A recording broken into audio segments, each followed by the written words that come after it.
আসসালামু আলাইকুম, সবাইকে জুম্মা মোবারক। আজকে শুক্রবার সেহেতু আজকে অনেক মজার মজার খাবার থাকবে। তার ভিতর এই ভাজিটা, যেহেতু শীতকাল, সিম তো অনেক মজা। সিম আলু দিয়ে ভাজি করছিল, এই ভাজিটা একটু কড়া করে করছিল, তো মানে সিমের বীজগুলো একদম ভাজা ভাজা হয়ে গেছে, খুবই মজা লাগছে ভাজিটা। যাই বলেন না কেন, শুধু বসে দিয়ে খেলে কিন্তু পেট ভরে না। যাই হোক, ওটা দিয়ে খাওয়া শেষ করে এই যে আমরা নিয়ে নিলাম হাঁসের মাংসের খেচার 1 পিস, কারণ আমাদের খালাতো বোন থেকে উপরে ওরা রান্না করছিল, সো দিছে।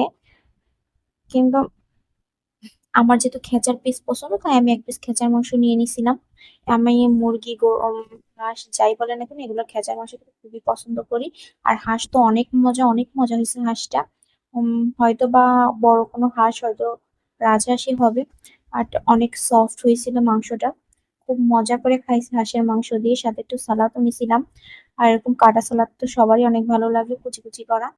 বাট আমি অলসতার জন্য কেন জানি আম, এরকম কুচি করে নিই না, কত টাইমে আছে তো একদম খোসা শুদ্ধ চাবাই চাবাই খেয়ে ফেলি, শুধুমাত্র অলসতার জন্য।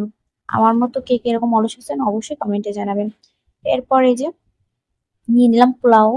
পোলাও দিয়ে কিন্তু গরুর মাংস অনেক মজা, হাঁসের মাংস মজা, কিন্তু আমার কাছে গরুর মাংসটা দিয়ে ভালো লাগে। পোলাওটা এত ঝরঝরে হয়েছিল না, খুবই ভালো।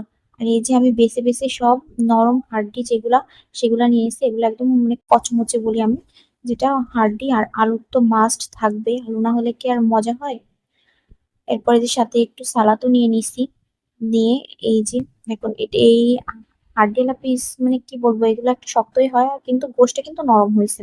আর আলুগুলা তো দেখতেই পাচ্ছেন কতটা সফট, একদম গলে মাখো মাখো হয়ে যাচ্ছে। খুবই মজা লাগতেছিল, এত ভালো লাগতেছিল, মন চাচ্ছে আরো খাই আরো খাই, বাট এত খেলে তো আমি ফুলে ডাবল হয়ে যাব, তাই না? হিসাব করেই খেতে হবে। এই হাড্ডি গুলা চাবাচ্ছি আর কি যে ভালো লাগতেছে। যাই বলুন, আমি যেখানে যাই কিন্তু হাড্ডি খুবই। মাংসের কি স্বাদ আমি জানি না, তবে হ্যাঁ, মাংসে তো অবশ্যই স্বাদ আছে, কিন্তু হাড্ডি আমার খুবই পছন্দ। খুবই খুবই ভালো লাগে, আলহামদুলিল্লাহ। আজকে দুপুরে এটাই খাইছি। আল্লাহ হাফেজ।